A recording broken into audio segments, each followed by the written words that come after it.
Hello friends, आप सभी का हमारे यूट्यूब चैनल में स्वागत है। आज हम आपके लिए लेकर आए हैं एमएड थर्ड सेमेस्टर का system and structure of secondary and senior secondary education. और आज का हमारा टॉपिक है स्कूल का अर्थ।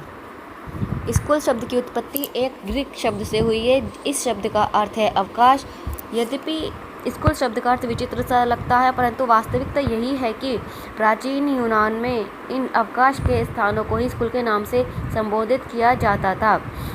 उस युग में अवकाश काल को ही आत्म विकास समझा जाता था।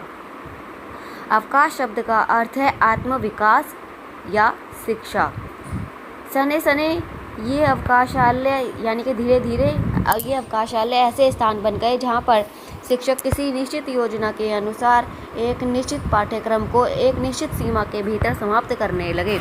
इस प्रकार आधुनिक युग में स्कूल का एक भौतिक अस्तित्व होता है जिसकी चार दीवारी में बालक को शिक्षा प्रदान की जाती है। स्कूल की परिभाषा।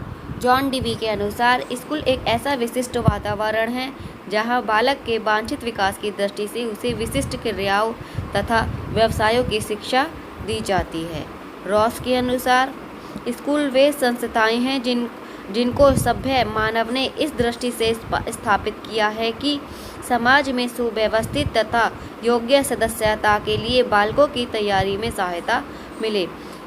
उस युग में मानव का जीवन अत्यंत सरल था। उस युग में ज्ञान की इतनी वृद्धि नहीं हुई थी जितनी आज हो गई है। इस कारण उस युग में मानव की आवश्यकताएं सीमित थी तथा उन्हें वह अपने परिवार एवं अन्य अनौपचारिक साधनों से पूरा कर लेता था। परंतु जनसंख्या की वृद्धि तथा जीवन की आवश्यकताओं की बहुलता के कारण संस्कृति का रूप इतना जटिल हो गया कि उसका संपूर्ण ज्ञान बालक को परिवार तथा अन्य अनौपचारिक साधनों से देना कठिन हो गया। इधर माता पिता भी जीविकोपार्जन के चक्कर में फंसने लगे।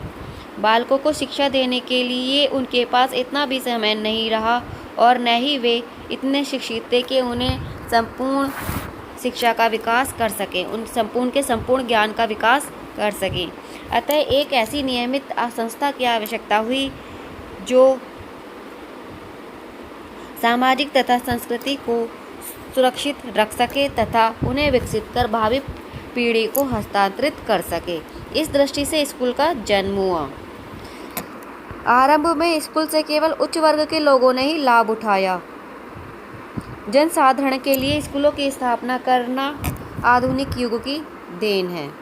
जैसे जैसे जनतंत्रवादी दृष्टिकोण विकसित होता गया वैसे वैसे स्कूलों के रूप में भी परिवर्तन होता चला गया। अब है स्कूल का महत्व। स्कूल का महत्व निम्नलिखित दृष्टियों से है। विशाल सांस्कृतिक संपत्ति।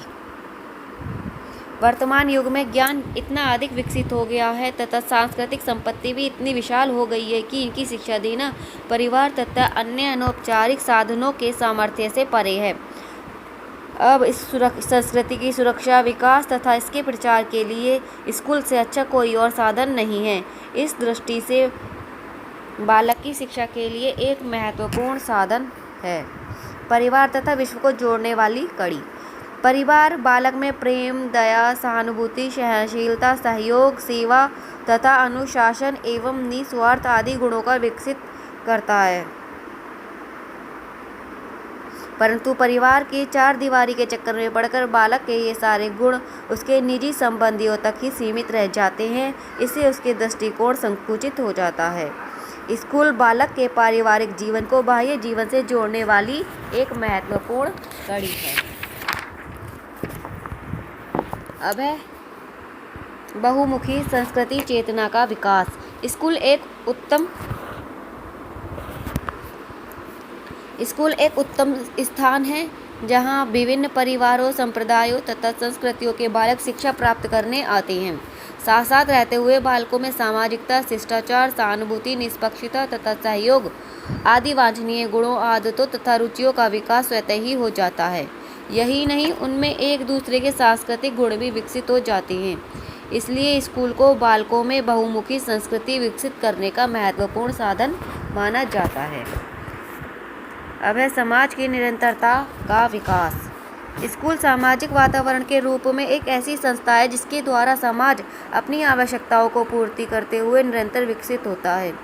स्कूल समाज के परिवर्तनों का प्रतिनिधित्व भी करता है तथा अधिकतम एवं श्रेष्ठ लक्ष्यों की प्राप्ति हेतु उनमें सुधार भी करता है। अब है शिक्षित नागरिकों का निर्माण। जनतंत्र में स्कूल का विशेष महत्व होता है। स्कूल के द्वारा बालकों को नागरिकों के कर्तव्यों एवं अधिकारों का ज्ञान होता है तथा उनमें प्रेम, सहानुभूति, सहनशीलता, सहयोग तथा अनुशासन आदि गुणों का विकास होता है। इन गुणों से सुसज्जित होकर बालक प्रौढ़ व्यक्ति के रूप में उपयोगी नागरिक सिद्ध होते हैं। अब है स्कूल घर की अपेक्षा शिक्षा का उत्तम स्थान।